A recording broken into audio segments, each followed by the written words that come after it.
What is up, dudes and dudettes? This is obviously Sugi Shogun here, and today I'm gonna be reviewing an anime from my ever-expanding backlog. Recently, I've been watching a lot of anime from the 90s and the early 2000s, and there's a lot of gems out there, you just have to keep digging and searching for them.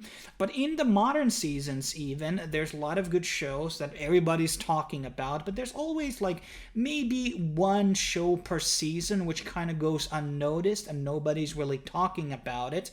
And for Winter 24 season, I think that show is Ishura, which we are going to be talking about here today. And I have to say, like, winter season, in my opinion, was pretty packed. There was a lot of shows that I was watching throughout that season, so I can't really blame people for kind of missing out on Ishura. And maybe also the fact that it wasn't on Crunchyroll, it was on Disney Plus, which is not historically the place where people go watch anime. Right now it's either, well, Netflix, I guess, and also Crunchyroll, and most people obviously pirate things.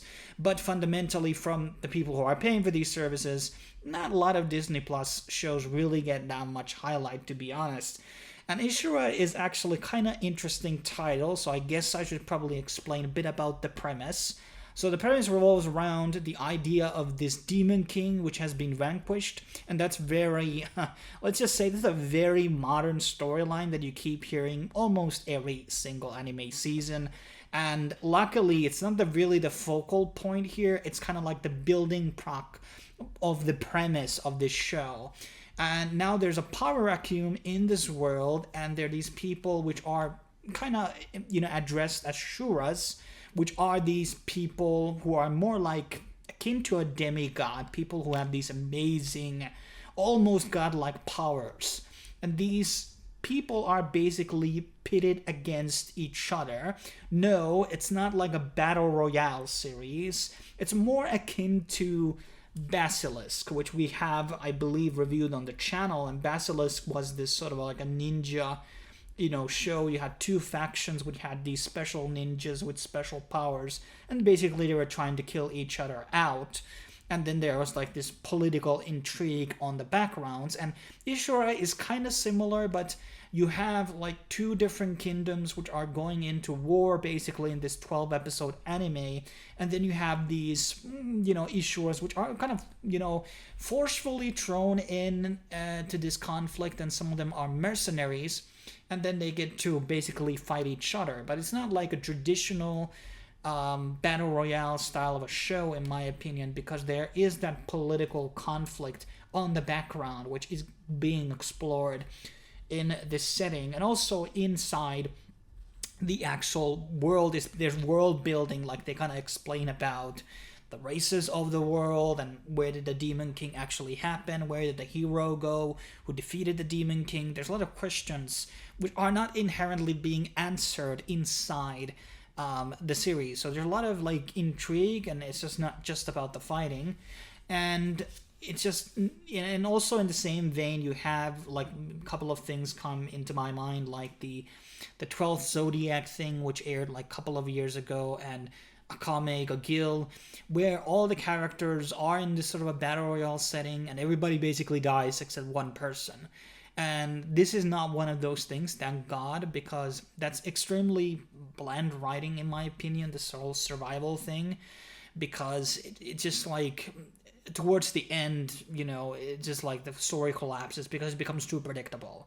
And also, I don't like it in the sense that a lot of people in these types of shows tend to have a lot of characters that they like, even me, and it can be a huge turnoff if your favorite character actually dies. So that's also something that kind of exists in these types of genre. And there are actually fair amount of characters in this, and yeah, a lot of them are going to be dying. There's a lot of gore, a lot of action in this one, but fundamentally, it's also interesting in the sense that there's not actually a clear main character in this show. There's a lot of characters which are considered to be the main character, but it's kind of like maybe presented in a way that everybody is a kind of like a candidate of being a main character in this show. Like, the story starts with Soujirou and Yuno, who are kind of pitted as the main characters of this show, but they don't really get that much screen time when you think about this, and their overall role, at least in the first season, is actually kind of minimal when you think about it.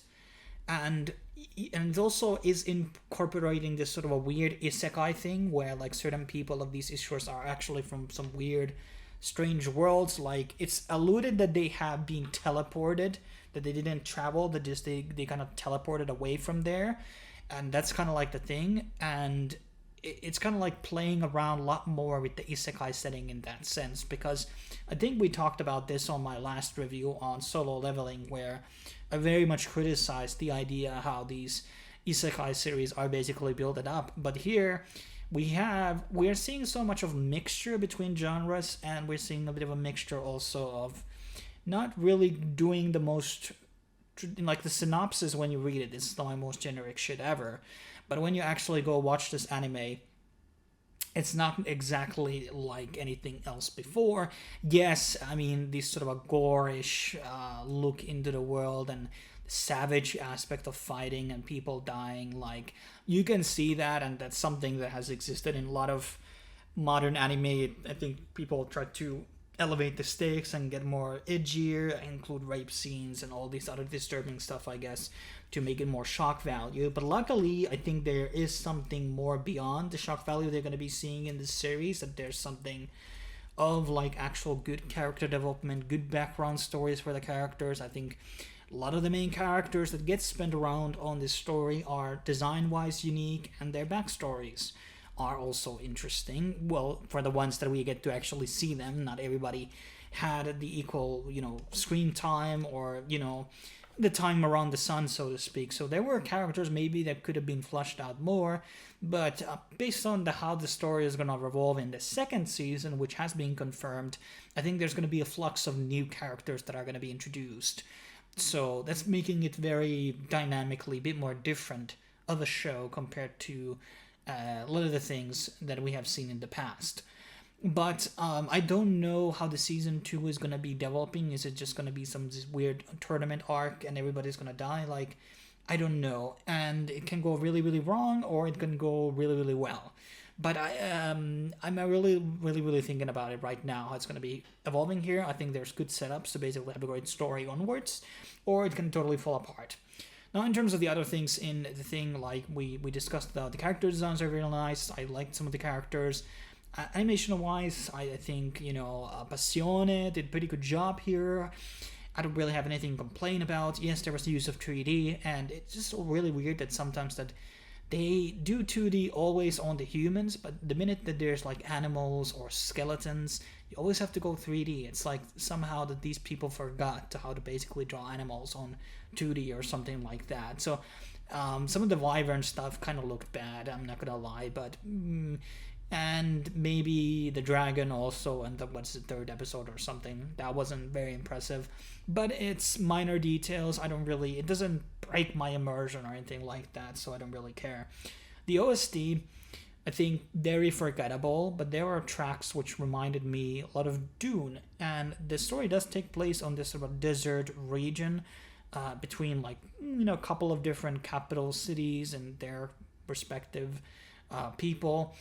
So I can see kind of some similarities there. But Ishura definitely is a bit of a hidden gem of the winter season. I think it's lowly ranked, and I thought it was actually pretty good, despite a lot of my favorite characters actually dying. But I will be interested to see what will be the eventual ending for this one and how it will basically go onwards. But that will be probably more explored in the season 2. I don't know if there's going to be an anime original ending, because both the manga and the visual novel haven't ended yet. So I don't know how far they are to the finish. But I don't have anything else to say here. Subscribe, like, you know what to do. And I will be seeing you in the next video when it will be dropping out.